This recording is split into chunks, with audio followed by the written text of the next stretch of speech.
Are we rolling? We are rolling! Hello guys, and welcome back to my channel. Still feel so weird saying that. I'm gonna have to get used to that. But hello, my name is Tanuchapathy. You might already know me on TikTok as Your Student Supporter. I'm a recent high school graduate who's going to UT Austin as a business major, and I just give advice and school tips. And sometimes I drop some lifestyle advice in there too. But today I wanted to, I just dropped my glasses. That was really awkward. But today I want to talk about something that's so important and that I wish that I had before I went into high school. This is literally gonna be called 5 things I wish I knew before I went to high school. This would have helped me 101%. So I really hope it helps you. I hope you stay tuned till the end of the video because all 5 of these things are really important. I wouldn't necessarily say one is a lot more important than the other, but it's really up to your interpretation. You may see one as having more importance than the other, but in my eyes, for my 8th grade self who was about to enter freshman year,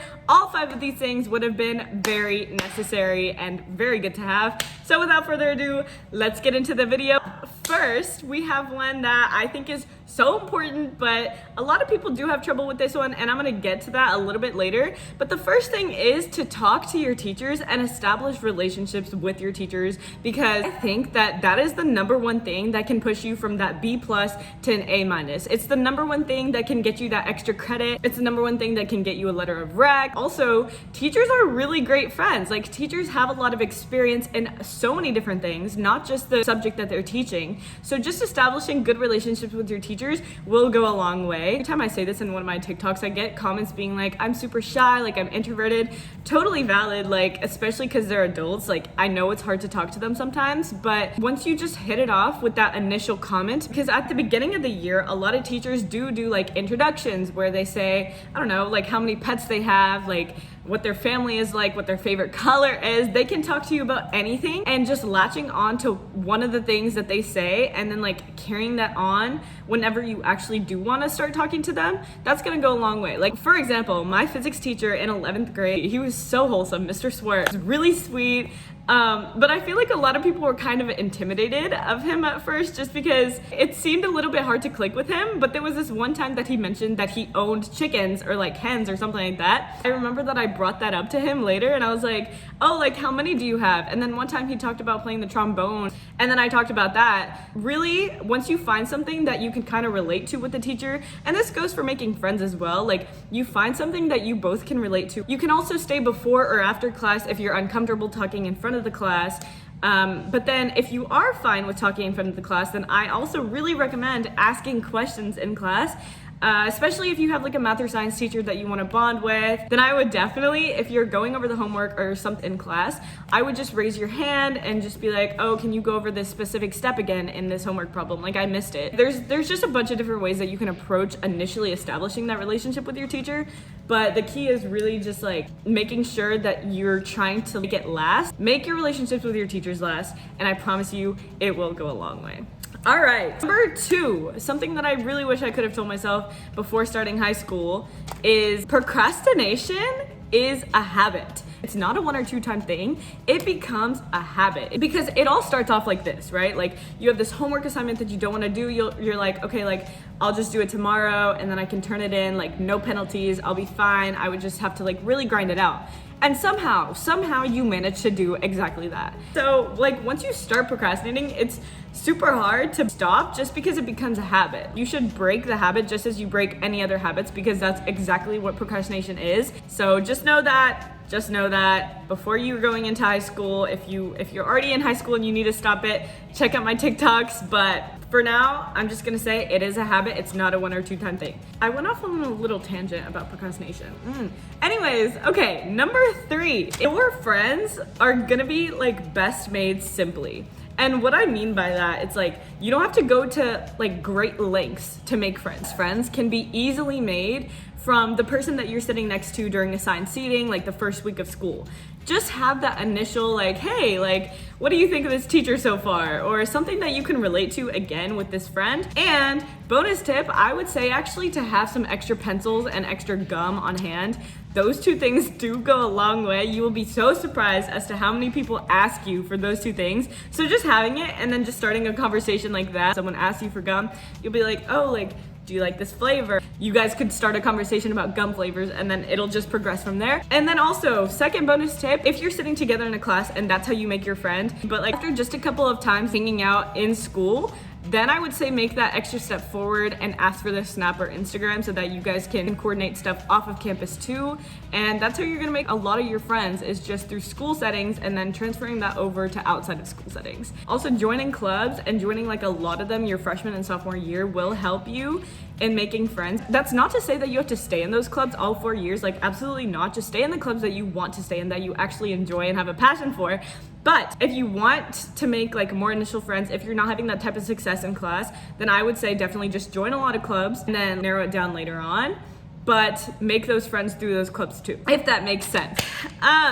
Number 4, make time for the things that keep you sane. Make time for the things that keep you happy. Make time for your hobbies, your passions. If you don't know what those are, explore, try new things. Like I played basketball, I did art all 4 years, I took Spanish. Also, I loved reading, so if there was a book club at my school, I joined it. At home too, like you really have to consider the things that actually make you happy. Like even if it's just hanging out with friends, like I would call that a hobby. And if that keeps you sane, then do it a lot. If you keep your brain happy, then the rest of you is gonna function well, but the complete opposite can happen too. If your brain's not happy, then how do you expect to do well in school? I would say your health and happiness come first, and then grades and everything else will come later, but you have to prioritize the hobbies and people and things that keep you sane. Otherwise, like you might just be preying on your own downfall. So definitely look and explore for the things that you enjoy, that really make you feel good.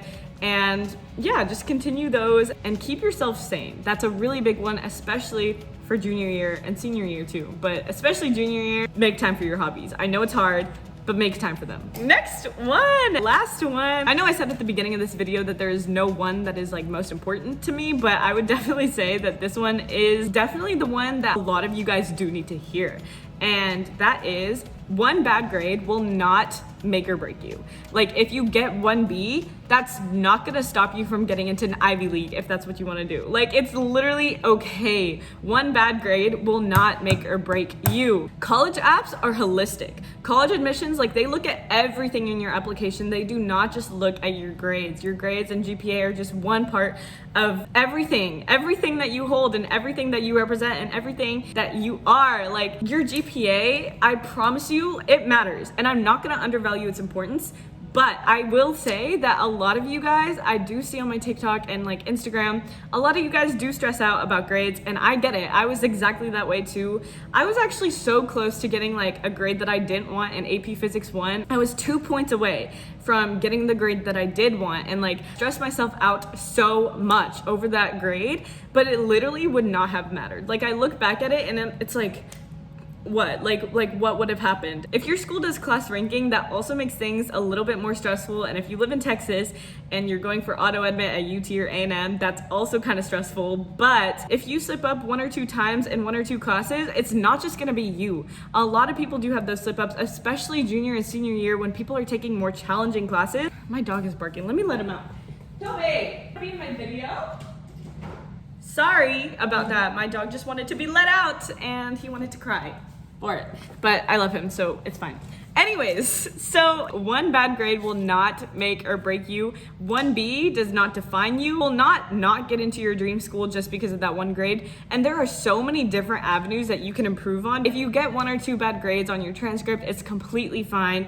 You will be just fine. I promise you. There are so many different things to improve. And then one other thing, the last thing that I want to mention, I know I said that number 5 was the last one, but low key, like I just need to mention this. Like a life lesson that I would have liked myself to know before high school is that the people who make you feel bad about like getting that bad grade, or just in general, maybe like a personality trait you have, anyone who just tries to make you feel bad, it's honestly a them problem. Not everyone is gonna like you, and that's honestly still something that I'm trying to deal with, is because like I'm a people pleaser, and so it just takes a lot to realize that. But once you do, and you realize that not everyone is gonna like everything you do, and you will encounter some hate for it, or just some like backhanded comments or like rude comments about it. Once you learn to not take that personal, because it's not a you problem, it's not something that you should change about yourself, it's something that they should change about themselves, because if they think that being mean is the answer, it's just wrong. Like, just don't be mean. Don't be mean to anyone in high school. You're gonna have those moments too where you feel like putting the blame on someone else, or you feel like making up excuses. But I'm gonna tell you right now, as a graduate, it's really just not worth it. It's a waste of your time, it's a waste of the other person's time, and you have bigger and better things to be worrying about. So be the bigger person in high school, and yeah, just leave just knowing that kindness goes a long way, and the people who are just being mean to you or pooping on you, it's their problem, not yours. Okay, so with that, my video is officially concluded today. I hope that you guys actually did get something out of this, and I will, of course, continue to make videos. I'm about to start college, and I'm about to be like super busy too, so I probably won't have a routine schedule for a while. I just make these videos as they come and go. But if you do want to see a lot of videos, I post TikTok videos almost daily, like this one, but just like super condensed. So make sure that you subscribe to my YouTube channel if you want to see more, but then also follow me on TikTok and Instagram. My Instagram is yourstudentsupporter. I do Q&As on there with every post, and I really am glad that you guys watched this, and I hope that this helped. I hope that you guys can take away something from this, and let me know in the comments what you want to see next. Whatever grade you're going into, good luck. Subscribe for more, and yeah, bye. Thank you guys.